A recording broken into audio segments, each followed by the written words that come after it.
Hi and welcome back to Stu's Old Cars.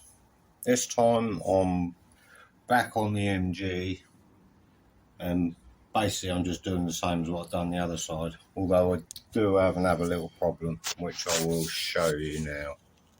Right, so I don't know how well this is going to pick up on camera, but where this quarter panel's been put on, obviously it's been overlapped like the other side had been, but if I push the door to, the quarter panel kind of bows out a little bit. It's kind of, I don't know if you can really make it out on there, but so I'm gonna have to cut that down there as well somehow. But this one's also too low as well. It's all been, yeah, it's been fitted too low. And I don't know whether they've tweaked it or what they've done, but I'm hoping that I can get away using it. If not, then I will have to bite the bullet and replace the panel. But I'm going to slice it open like the other side. And then once I've done that, I'm going to cut, hopefully, because this is only spotted on down there, hopefully I can cut this out. My plan is if I cut this piece out, rather than buying another repair piece like I did on the other side and then cut a bit of that, if I can actually cut this bit out, I'm hoping I'll be able to straighten the panel up to how I need it. Well, that's my idea anyway.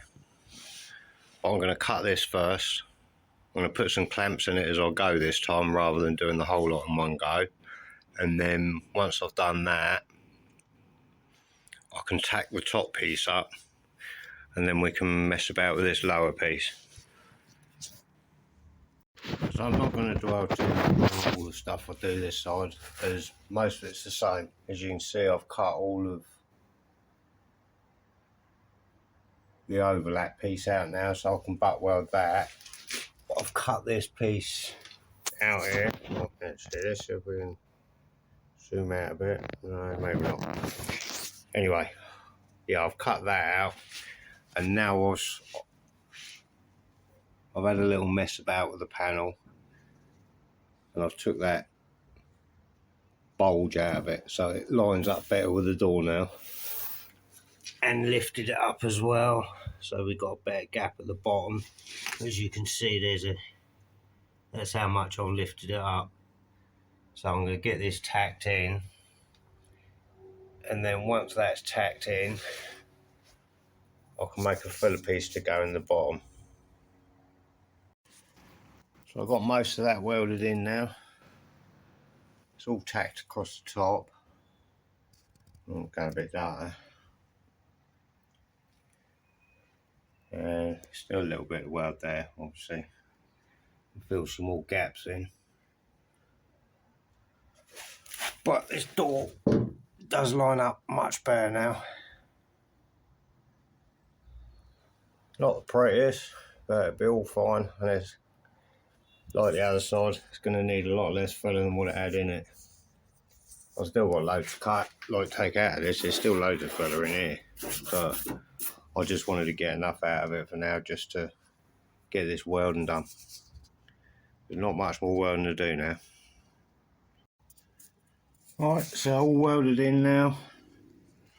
Well, I say all welded in. I've still got to do a filler piece there, so but I'm going to do that probably next week when I do the bottom of the A-pillar, because it's only a little bit now. So I'm going to get my grinder out, give all that a good old clean up, and then it should be good enough. Might have to just touch in a couple of welds, but you know, a couple of holes, but we'll see what it looks like once I've ground it off. Right, so that's that all ground back now. Ready for filling when I get that far. Obviously, like I said, I've still got this bit down there to finish next time I'm over here, but I've got to go in a minute. And I've got a little bit to do down there. And then that's this side done. So yeah, I think it was definitely worth the time